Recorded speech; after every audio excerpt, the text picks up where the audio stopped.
Hello aspirants, to all of you very warm welcome है आप सभी का। एक बार फिर से हम लोग लाइव आ चुके हैं एक बहुत इंपॉर्टेंट सेशन के साथ। देखो, आप जानते हैं कि एचपीपीएससी ने हिमाचल प्रदेश पुलिस कांस्टेबल भर्ती के लिए नया सिलेबस जो है वो जारी किया है। ठीक है, तो जरा देख लेते हैं क्या क्या चीजें हैं और क्या क्या चेंजेस हुए हैं, क्योंकि इस बार एग्जामिनेशन 90 मार्क्स का होने वाला है। ठीक है, और समय रहेगा 2 घंटे। ठीक है, 2 आवर्स का आपका एग्जाम रहेगा। याद रखिएगा, जो कि पहले आपका फिजिकल टेस्ट होगा और फिजिकल के बाद आपको रिटर्न एग्जाम। जो स्टूडेंट्स फिजिकल क्वालिफाई करेंगे वही स्टूडेंट्स इस एग्जाम को दे पाएंगे। ठीक है, तो देखो यहाँ पे क्लियरली मेंशन है कि इंग्लिश मैट्रिक स्टैंडर्ड का रहेगा और 20 मार्क्स का रहेगा। ठीक है, 20 क्वेश्चन आएंगे, जिसमें सबसे पहला ही टॉपिक है आपका टेंसेस। फिर आपकी नरेशन है, डायरेक्ट एंड इनडायरेक्ट स्पीच। फिर आपके वॉइस है, एक्टिव पैसिव। फिर आपका करेक्शन आएंगे, कुछ सेंटेंसेस करेक्शंस करनी होगी आपको उसमें। आर्टिकल्स आएंगे, डिटर्मिनर्स आएंगे। ठीक है ना, पार्ट ऑफ स्पीच आएंगे आपके। 8 पार्ट ऑफ स्पीच होते हैं: नाउन, प्रोनाउन, एडजेक्टिव, एडवर्ब, ठीक है, कंजंक्शन, इंटरजेक्शन और प्रपोजिशन। ठीक है, तो ये 8 पार्ट्स ऑफ स्पीच होते हैं। ये भी आपने सारे के सारे पढ़ के जाना है। तो ये तो है आपका इंग्लिश का सिलेबस। ठीक है, सारी चीजें। अब इनमें से चेंज ऑफ वॉइस की अगर मैं बात करूं, एक्टिव पैसिव की वीडियो जो है ऑलरेडी मेरे इस यूट्यूब चैनल पे, जिसको आप देख रहे हैं इस समय, इस पे डली हुई है। ठीक है, यहाँ से जाके आप चेकआउट कर लें, टॉपिक आपका कंप्लीट हो जाएगा। इसके अलावा टेंसेस भी मैंने 4 या 5 पार्ट डाले हुए हैं और आने वाले दिनों में मैं सारे पार्ट्स डाल दूंगा इसके। ठीक है, तो ये भी आप लोग चेकआउट कर लें और धीरे धीरे मैं कोशिश करूंगा जितना भी मैक्सिमम हो पाए सिलेबस कवर करने की। ठीक है, इसके बाद आगे बढ़ते हैं। अगला सिलेबस है आपका हिंदी का। तो हिंदी में क्या क्या चीजें हैं आपकी जो आपने पढ़नी है। तो हिंदी में मैट्रिक स्टैंडर्ड की ही 20 मार्क्स की आपकी हिंदी आने वाली है। याद रखेगा, जिसमें क्या क्या चीजें हैं: स्वर हैं, व्यंजन हैं, पर्यायवाची शब्द हैं, विलोमार्थी शब्द हैं, एकार्थी शब्द हैं, अनेकार्थी शब्द हैं, संज्ञा है, सर्वनाम है, विशेषण है, क्रिया है, अव्यय है, मुहावरे हैं और लोकोक्तियां हैं। याद रखिएगा साथ ही साथ। ठीक है, नेक्स्ट अगर मैं बात करूं मैथमेटिक्स की, तो मैथमेटिक्स भी 20 मार्क्स का रहने वाला है। ये आपके सबसे इंपॉर्टेंट सब्जेक्ट्स हैं, ये आप छोड़ ही नहीं सकते अगर आपको एग्जाम को क्वालिफाई करना है। ठीक है ना, तो रैशनल नंबर जिसे आप कहते हैं, परिमेय संख्याएं आपको पढ़नी है, फ्रैक्शन पढ़ना है, डेसिमल्स पढ़ने हैं, मेंसुरेशन पढ़ना है आपको। ठीक है, सरफेस एरिया, वॉल्यूम पढ़ना है, साथ ही साथ प्रॉफिट एंड लॉस, लाभ और हानि पढ़ना है, टाइम, स्पीड एंड डिस्टेंस पढ़ना है।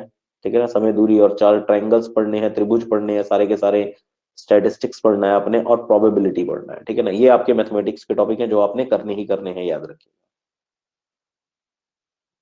नेक्स्ट अगर मैं बात करता हूं, तो नेक्स्ट आपका सिलेबस है रीजनिंग का। भाई बहुत इंपॉर्टेंट, क्योंकि रीजनिंग 10 मार्क्स की है। वैसे इस बार रीजनिंग का दायरा कम हुआ है, हर बार रीजनिंग अच्छी आती थी, लेकिन इस बार कम हुआ है रीजनिंग का दायरा। तो 10 क्वेश्चन आएंगे रीजनिंग के, 10 मार्क्स के, एक एक नंबर के। ठीक है, तो आपने इसमें पढ़ना है विजुअल मेमोरी, क्लॉक्स, कैलेंडर्स पढ़ने हैं, नंबर सीरीज पढ़नी है, नंबर रैंकिंग पढ़नी है, अर्थमेटिकल रीजनिंग पढ़नी है, अल्फाबेटिक सीरीज पढ़नी है। ठीक है, क्यूब एंड डाइस पढ़ने हैं, नॉन वर्बल सीरीज पढ़नी है और एनालॉजिस पढ़नी है और ब्लड रिलेशंस जरूर पढ़ के जाएंगे आप। ठीक है ना, इसके अलावा अब सबसे इंपॉर्टेंट सेक्शन आता है 20 मार्क्स का, जो कि है जनरल अवेयरनेस का।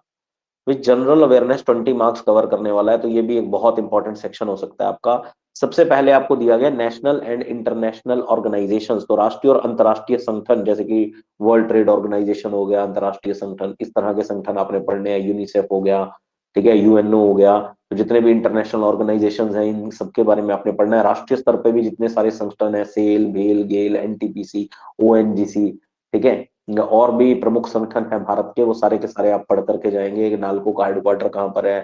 ठीक है, इस तरह की चीजें, नेशनल जितने भी ऑर्गेनाइजेशन हैं वो सब आप पढ़ के जाएंगे भारत में। ठीक है, इसके अलावा जो हाल ही में भी किताबें और बुक्स एंड ऑथर्स लॉन्च किए गए होंगे, किताबें होंगी। ठीक है, इस साल की और प्रीवियस ईयर की, 2023 और 2024 की, ये पढ़ के जाएंगे आप। साइंस में आपने इन्वेंशन एंड डिस्कवरीज, इस टॉपिक की मैं वीडियो आपको दे दूंगा आज। ठीक है, और कोशिश करूंगा कि मैं पूरा का पूरा टॉपिक कवर कर दूं।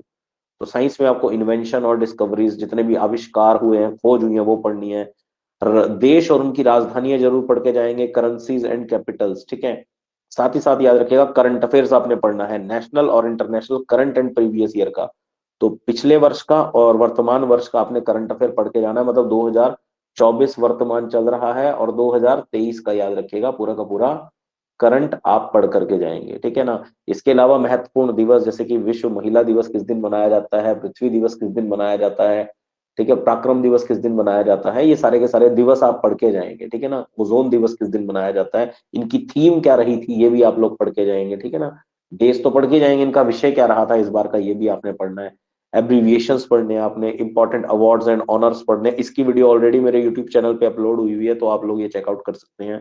ठीक है, स्पोर्ट्स आपने पढ़ के जाना है भाई, किसने विंबलडन जीता है, ठीक है, किसने यूएस ओपन जीता है, पैरा ओलंपिक्स पढ़ के जाने हैं, ओलंपिक्स पढ़ के जाने हैं आपने 2024 के सारे। इसके अलावा आप ज्योग्राफी और कल्चर पढ़ेंगे हिमाचल प्रदेश का, हिमाचल प्रदेश का भूगोल और कल्चर संस्कृति के बारे में पढ़ के जाएंगे। ठीक है, साथ ही साथ पॉलिसीज, प्रोग्राम एंड स्कीम्स, ठीक है ना। तो सरकार की जितनी भी नीतियां हैं, जितने भी कार्यक्रम है और जितनी भी स्कीम लॉन्च करी है सरकार ने, चाहे वो कोई भी स्कीम हो, उसके बारे में पढ़ के जाएंगे। ठीक है ना, चाहे सरकार ने उज्ज्वला योजना लॉन्च करी थी, बेटी बचाओ बेटी पढ़ाओ लॉन्च करी थी, ठीक है, जितनी भी स्कीम्स भारत सरकार के द्वारा लॉन्च की गई हैं, तो ये सारा का सारा पढ़ के जाएंगे सारी चीजें। ठीक है, तो यही आपके एग्जामिनेशन का सिलेबस है।